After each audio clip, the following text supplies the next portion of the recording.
J'adore ce rendez-vous.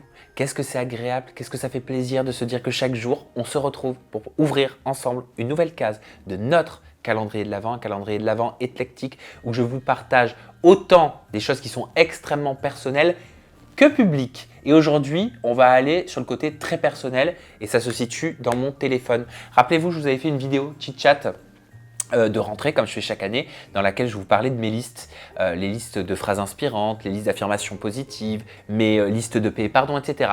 Et là, on va passer à une liste qui fait partie de mon téléphone, donc il n'y a pas plus personnel que ça, parce qu'il n'y a que moi qui la gère, même pas les gens avec qui je travaille savent ce qu'il y a dans ces listes et dans ce téléphone.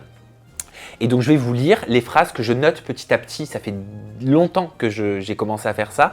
Quand il y a une phrase qui me plaît, qui m'inspire, qui me parle, que je veux qu'elle rentre dans ma vie, qu'elle dirige quelque part ma vie, qu'elle contribue à orienter ma vie, ben, ce que je fais, c'est que je la note dans phrases. J'ai une liste qui s'appelle phrases et je mets toutes mes phrases, voilà, je les note. Et ce que je vous propose, c'est de vous lire chaque phrase et de vous la commenter, de vous dire pourquoi elle est importante selon moi. On y va? Let's go!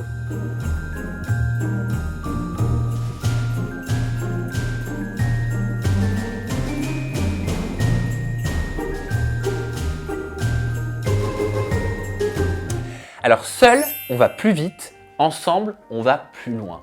Pour moi, c'est extrêmement vrai. Pour moi, quand on arrive à se constituer des personnes de confiance, sa famille, que ce soit des amis, que ce soit au niveau familial, que ce soit au niveau professionnel, on se rend compte vraiment qu'en fait, ensemble, on va plus loin. On peut aller plus vite. On a tendance à aller plus vite quand on est seul parce que moi, professionnellement, c'est quelque chose que j'ai pu me dire ouais, mais si quand je le fais moi, ça va plus vite parce que moi, c'est comme je veux, puisque j'ai par le passé beaucoup eu de mal à déléguer. Et en fait, je me suis rendu compte que seul, oui, c'est vrai, j'allais plus vite. Bah, par contre, j'allais pas plus loin parce que là où on va plus loin, c'est ensemble. Quand il y a de la contrainte, on trouve plus de liberté. Ah mais cette phrase, elle est tellement vraie pour moi. Quand on a de la contrainte, quand on a une situation contraignante qui nous pose problème, où on se dit c'est insurmontable, mais comment je vais faire? Et ça, c'est une sacrée tuile. Je voulais pas que ça m'arrive, je voulais pas qu'ils se mettent ça sur mon chemin personnel ou professionnel. Et ben c'est là qu'on se rend compte que de la contrainte naît la liberté. Voilà, je vais vous donner un exemple qui est professionnel. Mais par exemple, quand j'ai fabriqué Aja, quand j'ai conceptualisé Aja, moi, il y avait beaucoup de personnes avant ça qui commençaient à me mettre des bâtons dans les roues.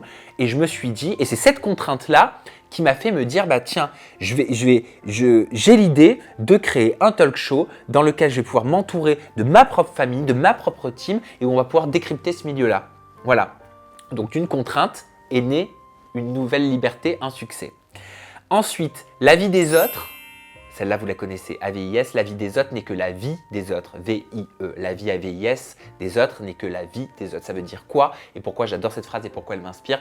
Ça veut dire que les autres ne te jugent pas en fait. On ne juge jamais quelqu'un pour ce qu'il est, on juge pour ce qu'on est nous. Ce qui veut dire que quand quelqu'un te juge, il te juge par rapport à son vécu, par rapport à sa vie, par rapport aux cartes qui lui ont été mises dans les mains quand il est arrivé au monde sur cette planète et pas par rapport à toi. Parce qu'il te juge avec sa perception. Et donc, quand tu finis par comprendre et te dire la vie de ce que peuvent penser les autres n'est que la vie des autres, tu as tout compris. C'est par rapport à eux et c'est par rapport à leur perception. Ça leur appartient. Ça ne m'appartient pas. Non n'est pas une réponse, mais une opportunité. C'est très vrai. C'est en corrélation avec ce que je vous disais avant, la contrainte et la liberté.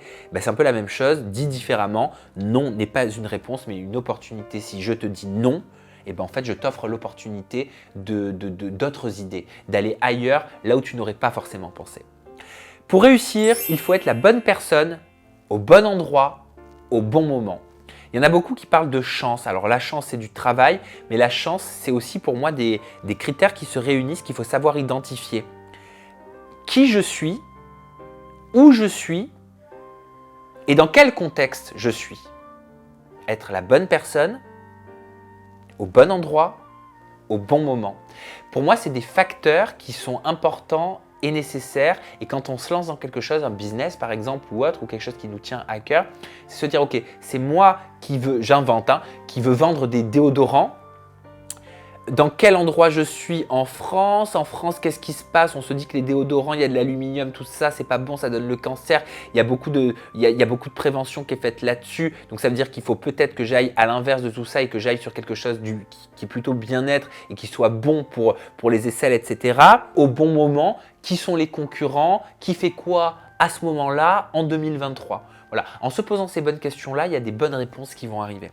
Pourquoi devoir se justifier de nos choix et des changements alors que la vie est un perpétuel changement? Ça, c'est ma sœur qui me l'a appris.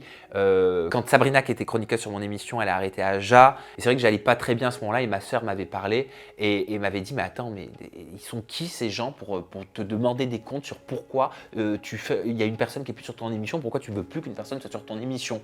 Ça te regarde, t'actives tes choix comme tu le veux. La vie n'est que changement. Donc si les gens sont étonnés du changement, eh ben ça leur appartient. C'est leur vision. Et toi, tu n'as pas à t'en préoccuper. Et elle avait raison. Quoi que vous disiez maintenant, quoi que les gens disent de façon générale, et pourquoi il n'y a plus Anissa, et pourquoi il n'y a plus ci, pourquoi il n'y a plus Tim, et pourquoi il n'y a plus Jinda, voilà, et bien c'est comme ça. Voilà, c'est comme ça. Je m'expliquerai, je m'exprimerai si j'ai envie de le faire, et la vie n'est que changement, donc on n'a pas à s'étonner du changement. Il nous faut avoir un rêve pour qu'un rêve se réalise. Ben oui, elle est hyper importante cette phrase. Comment veux-tu réaliser ton envie si tu ne l'as pas rêvé? Comment veux-tu satisfaire ton envie de chocolat si tu ne vas pas faire l'action d'aller acheter du chocolat? Tout rêve commence donc par un rêve qui permet de passer à l'action. Sans ça, tu récolteras jamais les fruits. L'invective ne déshonore que son auteur. Ça, c'est une phrase de Confucius. L'invective, c'est quoi? L'invective, c'est moi, comment je le vois, hein, c'est la méchanceté, la colère, le jugement très négatif pour faire mal volontairement, pour blesser avec intention de nuire, de faire du mal. Et c'est vrai cette phrase de Confucius. L'invective ne déshonore que son auteur, c'est-à-dire celui qui prononce les paroles invectives, parce qu'en fait, c'est pas l'autre qui déshonore, mais c'est lui-même. En utilisant des paroles comme ça, c'est lui-même qui déshonore. En jetant de la merde sur quelqu'un, c'est toi que tu éclabousses. Voilà, parce que l'action est moche. La vraie manifestation de la force, c'est la douceur. Ça correspond, ça répond à la phrase juste d'avant. Pour moi, c'est un mantra, c'est une phrase qui est très importante. Si tu fais utilisation d'une force ou d'une force négative ou que tu veux montrer que tu as un coq en face de moi, je préfère répondre par la douceur, par l'indifférence. Il n'y a pas plus sourd, ça j'aime, il n'y a pas plus sourd que celui qui ne veut pas entendre. Il n'y a pas plus fou que celui qui ne veut pas comprendre. Elle est tellement vraie, cette phrase. Si tu ne veux pas entendre, tu es sourd. Tu te rends sourd toi-même. Si tu ne veux pas comprendre, tu deviens aliéné. C'est une sorte de folie de ne pas vouloir comprendre et de rester dans ce que tu penses être la vérité absolue, parce que la vérité absolue n'existe pas. Voilà. Et peut-être même que le fait de dire que la vérité absolue n'existe pas n'est pas une vérité absolue non plus. Il faut remettre en doute, il faut remettre en cause, il faut remettre en question, il faut se remettre en question. Et cette phrase, elle veut dire ça pour moi. Être contrarié par quelqu'un que je ne connais pas ou que je ne respecte pas est aussi stupide que s'inquiéter de la météo. Je l'avais aimé cette phrase. C'est la vérité. On ne la contrôle pas, la météo, on ne la maîtrise pas. Il pleut demain, et j'aurais beau ne pas vouloir qu'il pleuve demain, c'est comme ça, à la rigueur, je devrais prendre un parapluie pour me protéger, mais je ne pourrais pas empêcher à la pluie de tomber. Ce qui signifie, vous l'avez compris, que ça ne sert non plus à rien d'être contrarié ou de se mettre dans tous ces états, et je me bats contre ça, je me bats positivement contre ça, par quelqu'un qui va dire du mal de toi, qui va te salir, qui va te pourrir, qui va te calomnier, qui va créer du mensonge, même le pire mensonge soit-il, ça sert à rien parce que on ne le contrôle pas, je ne le contrôle pas. Je ne contrôle pas la folie des autres. Je suis responsable de ce que je dis, mais pas de ce que vous comprenez. Mais ça, c'est tellement vrai, cette phrase. Bien sûr que je suis responsable de tout ce que je dis, mais je ne suis pas responsable de la perception avec laquelle vous recevez ce que je dis et de comment vous le comprenez. Parce que votre perception et comment vous le comprenez, c'est par rapport à votre vie, votre éducation, votre mood du moment, votre état d'esprit du moment, votre colère, votre amour, votre haine. Et je ne suis pas responsable de ça. Donc, je ne suis pas responsable de comment vous prenez les choses. Je crée mon mental comme je le veux pour créer le monde que je veux. Ça, il faut en avoir conscience. C'est hyper important de réaliser que c'est nous qui décidons du mental, des pensées qu'on veut avoir et de la ligne qu'on se fixe. Parce que c'est ça qui va créer le monde et la vie qu'on veut. Voilà. La clé pour un artiste, c'est de montrer son bonheur d'être là. Alors celle-là, je ne sais plus où je l'ai entendue, cette phrase, mais je l'ai trouvée très vraie. La clé pour un artiste, c'est de montrer son bonheur d'être là. Pour moi, un artiste qui remplit sa mission à 300%, c'est parce qu'il est heureux de faire ce qu'il fait au moment où il le fait, où il le fait. Si son bonheur, c'est pas si son bonheur, il sera communicatif et donc il aura sa place d'artiste. Dans la vie, il faut haïr très peu car c'est très fatigant. Pardonner souvent, mais ne jamais oublier. C'est vrai. Haïr très peu parce que la haine n'est pas un sentiment glorifiant qui pousse la vie à nous offrir des événements positifs et en plus c'est de l'énergie négative donc fatigante. Pardonner souvent, non pas que pour l'autre mais surtout aussi pour soi, mais ne jamais oublier parce que c'est pas parce qu'on pardonne qu'on oublie, tout simplement. Voilà, on peut pardonner à l'autre et donc à soi, mais ne pas oublier ce qui a été fait. Ceux qui savent ne parlent pas. Ceux qui parlent ne savent pas. Alors je dirais plutôt moi, ceux qui savent parlent peu, ceux qui parlent savent beaucoup. Non, on va garder celle-là. Ceux qui savent ne parlent pas, ceux qui parlent ne savent pas. C'est vrai que j'ai remarqué souvent que ceux qui ont le plus de connaissances et le plus de choses honnêtes à offrir sont ceux qui parlent le moins, qui en affichent le moins. Après, ça pourrait correspondre à une phrase que me disait ma mère quand j'étais petit, c'était la culture, c'est comme la confiture, moins on en a, plus on l'étale. Voilà, il y a beaucoup de gens, c'est les spécialistes, moins ils en ont et plus ils essaient de se faire passer pour des personnes qu'ils ne sont pas. Voilà ce que ça veut dire. C'est le rôle d'un média d'absorber la critique. Ceux qui ne retrouvent pas leur vision du monde dans une vidéo critique. Ah oui, c'est vrai ça. J'ai dû l'entendre à la télé ça. Oui, donc forcément, je l'ai pris pour moi. Donc, c'est le rôle d'un média d'absorber la critique parce que oui, en tant qu'organisme de presse, je parle pour moi parce que je suis un média, et ben, je crois que j'ai enfin compris que c'était mon rôle, pas de subir, mais d'absorber, d'accepter la critique.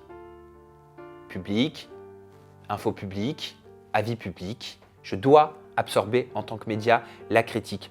Et ceux qui ne retrouvent pas leur vision du monde dans une de mes vidéos, critique, parce que j'ai enfin compris que c'était normal, ça fait écho à la perception, au monde, à l'environnement de chacun, aux sentiments de chacun, aux clés que chacun a eues dans sa vie. Si vous ne vous retrouvez pas dans un discours que je peux avoir dans une de mes vidéos, bah c'est normal, parce qu'en fait, c'est pas ce que je suis en train de dire peut-être ne correspond pas à votre monde, à votre vision, à votre perception du monde. Donc, ça engendre une critique. Mais c'est votre perception du monde uniquement. C'est votre vision du monde uniquement. Et est-ce que j'ai le droit de communiquer la mienne? Oui, voilà. Je comprends que quand les gens me jugent, c'est plus à propos d'eux qu'à propos de moi. Bon, ça c'est encore tourné différemment, mais on revoit cette notion de jugement quand même qui est importante pour moi. Ça prouve que j'ai besoin de conditionner mon cerveau à ça pour aller bien. Et c'est vrai, oui, je comprends que les gens qui me jugent, c'est plus à propos d'eux qu'à propos de moi. Parce qu'encore une fois, ce qu'il faut entendre, c'est par rapport à la perception de la vie. Pour vivre une vie épanouissante, vis déjà cette simple journée de façon épanouissante. Celle-là, je l'ai entendue récemment, je l'adore. C'est vrai qu'on a tendance à dire « Ah, mais moi, je veux une vie bien remplie, je veux une vie épanouissante. » Eh bien, commence déjà par te dire « Demain, je vais vivre une journée épanouissante. » Ça ne sert à rien, c'est pas constructif, c'est pas… Tu ne vas pas obtenir une vie épanouissante si déjà ta journée de demain, tu vas mal la passer et la subir. Non, fais en sorte… Conditionne-toi pour vivre déjà une journée épanouissante et une autre journée épanouissante qui te conduira à vivre une vie épanouissante. Et enfin, modifie tes attitudes et ton monde changera. L'attitude envers la vie, c'est la clé de tout. Et on finira là-dessus. Oui, c'est une phrase qui est importante pour moi parce que l'attitude qu'on adopte face à une situation, c'est tout. Je vais prendre un exemple basique. Tu traverses dans la rue. Il y a une… Attention, je ne dis pas que je ne fais pas tout le temps comme ça, vous allez voir après, mais je veux en avoir conscience pour m'améliorer. Je traverse dans la rue. Il y a une personne qui ne respecte pas le feu rouge, qui passe comme ça. Ça aurait pu être dangereux, mais il m'est rien arrivé. Et la personne me dit connard, comme ça. En plus, alors qu'elle est en faute, va être insultante. Ben moi, je pourrais avoir tendance à m'énerver et dire non, mais ça va pas quoi. Tu te prends pour qui va, espèce de teubé, va machin. Non, non, non, non, non, non. Ça, c'est pas une attitude qui est bonne à avoir parce que la vie ne nous offrira pas des choses positives en retour. Il faut avoir de la tristesse et de la peine à la rigueur pour cette personne parce que cette personne-là fait partie des gens faibles. Clairement, fait partie de la catégorie de personnes qui se laissent aller à ces instants, ces émotions les plus basiques, les plus négatives, les plus sombres. Et cette personne si elle se comporte comme ça, c'est qu'elle est mal et qu'elle vit mal. En tout cas, à ce moment-là, elle est mal. Et peut-être que dans sa vie, elle est mal. Il faut donc avoir de la peine pour cette personne-là, mais ne pas s'abaisser à ce comportement-là. D'où l'importance de l'attitude dans nos vies. Voilà. Comportons-nous comme on aimerait que les autres se comportent envers nous pour que les autres réagissent à nos comportements avec des comportements similaires. Voilà. C'est pas facile, c'est pas évident, je faillis souvent, mais à chaque fois, je veux pouvoir l'avoir en tête et me dire, ok, bah t'as foiré là, et c'est pas grave, demain tu ne failliras pas. Voilà. Voilà, ça c'était pour ma liste de phrases inspirantes et très personnelles que j'ai dans mon téléphone. J'espère que cette vidéo vous a plu. Si vous voulez que je vous en fasse d'autres, dites-le moi. On se retrouve demain pour ouvrir ensemble une nouvelle case. I love you!